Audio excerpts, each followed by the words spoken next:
Oh, after the podcast, my podcast was in Connecticut, ready to go over the Progressive Voices Network.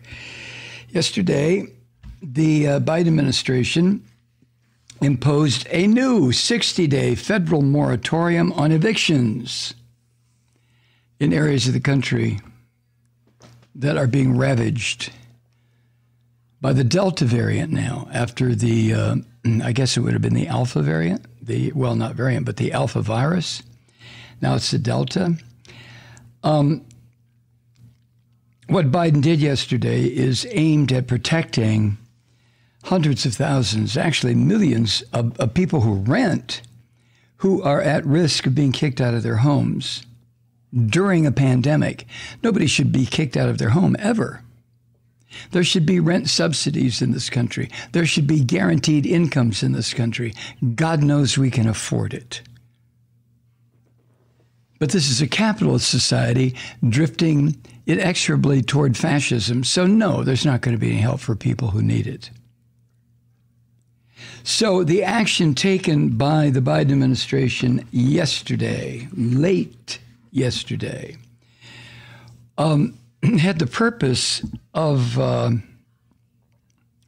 putting down a mild rebellion among angry Democrats who blamed the White House, that means blamed Biden, for allowing a previous eviction ban, the one put in place by the CDC and confirmed by the Supreme Court, to expire last Saturday. And that was after the Democratic-controlled House was not able to get enough votes to extend the moratorium. Somebody explain that to me? How could Democrats who have a majority, albeit a slim one, in the House of Representatives not get enough votes to extend the moratorium? What did they need? A supermajority? No, that would be in the Senate. What were they unable to do in the U.S. House?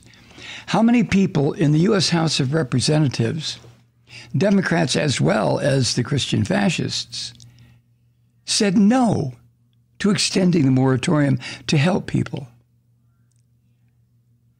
Something to think about, huh? The previous moratorium on evictions that went into effect in September, last September, expired on Saturday. And you remember I talked about this yesterday. Actually, I screamed about it and frothed at the mouth about it because I was so upset. But the Supreme Court warned that any extension would require congressional action. I don't know how anything Biden wants done is going to succeed if he has to use the constitutional avenues open to him, working with the House and the Senate. Because the House and the Senate, to the degree that is necessary, is under the iron fist of the Christian fascists. Why should they support anything that Biden said? Why should they be cooperative on any level? This is not about governing the country, these Christian fascists. It's about destroying the country and replacing our system of governance with the totalitarian Christian fascism, with the filthy pig Donald Trump at the top of the heap. So why should these Christian fascists work with Biden to accomplish anything for the American public? They shouldn't in their minds, and they won't. They won't. So the end of that rental protection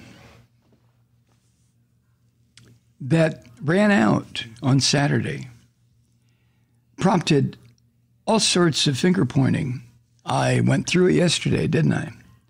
Finger pointing in Washington, and a last second effort, furious effort by the White House to find a solution that would prevent working class and poor Americans from being evicted from their homes on Biden's watch.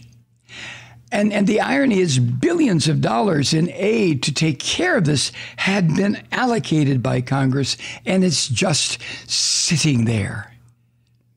What did I say yesterday? Of $60 billion that was earmarked for just this purpose, only $3 billion had been spent. Jesus God. And Biden, I think he understands. I don't think, and I don't mean to be disrespectful here because I like most of what he's doing so far, but I wonder if he remembers how he got into office. I mean, with whose votes? Working class and poor folk. That's always the way it is with Democrats, right? Anyway, the CDC announced late last night these new orders that had come from where? From the White House, I guess, that barred people from being driven out of their homes. Not everywhere, but in many parts of the country where the COVID Delta variant is the most rampant right now. And the CDC, in their statement, had this to say: the evictions of tenants for failure to make rent or housing payments could be detrimental to public health control measures aimed at slowing COVID-19. Yeah, you notice there's no real compassion for the people who are targeted for eviction. But that's okay. Now, this new order will only run 2 months, August and September. It will expire October 3rd. And it applies to areas of the country, quote, experiencing substantial and high levels of community transmission, end quote, of the virus. And Biden, in remarks ahead of the official order and ahead of the announcement by the CDC, said that this new moratorium should reach 90% of Americans who are renters. Now, what does that mean? 90% of Americans who need it, or just renters in general? And why only 90%? What about the 10%? Well, but this is America. Come on, Malloy, what do you expect? What do you expect?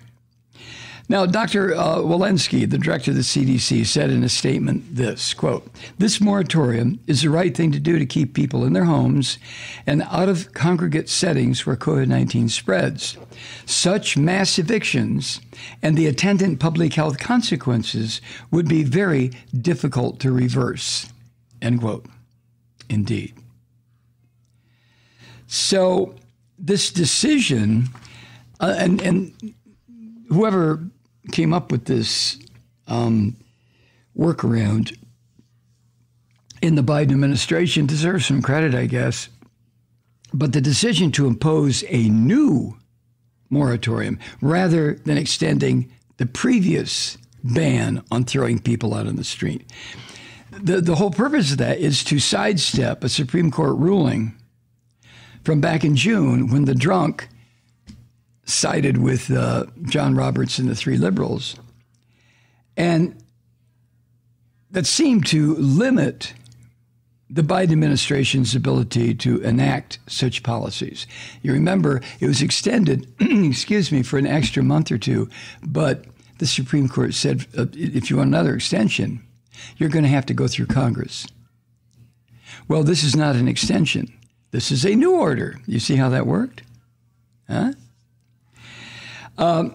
Biden conceded yesterday that the new approach could be struck down by the courts.